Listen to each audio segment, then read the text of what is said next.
Iginiit ng Philippine National Police ang pagiging patas at neutral sa kaso ni Patrolman Francis Steve Talion Fontillas na nahaharap sa kasong inciting to sedition at paglabag sa Cybercrime Prevention Act.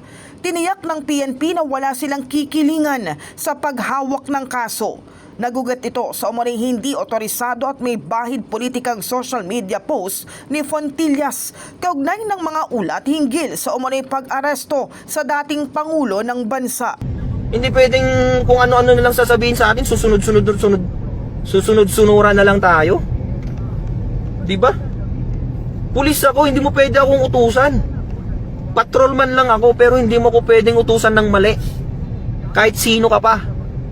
Kahit ikaw pang presidente, sabihin ko na nga sa'yo, kahit si Bongbong Marcos pang mag-utos sa akin ng mali, hindi ako susunod sa kanya kahit tanggalin niya akong pulis. Diba? Ba't ako susunod sa kanya? Sino ba siya? Siya ba ang boss ko? Hindi ko siya boss. Ang boss ko, yung nagpapasahod sa akin. Sino bang nagpapasahod sa akin? Mga Pilipino. Diba? Mga Pilipino ang nagpapasahod sa akin. Ba't ako susunod sa presidente? Ano ba siya? Presidente lang siya. Diba? Ako, pulis ako. Pwede ko siyang arestuhin pagka wala siya sa serbisyo.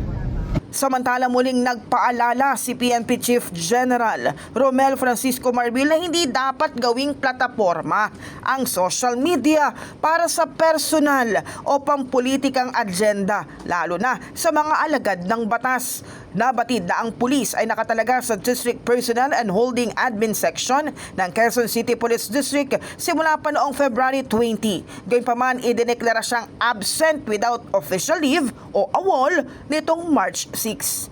In the heart of changing lives, ito si Brigada Kath Austria ng 105.1 Brigada News sa Manila, The Music and News Authority.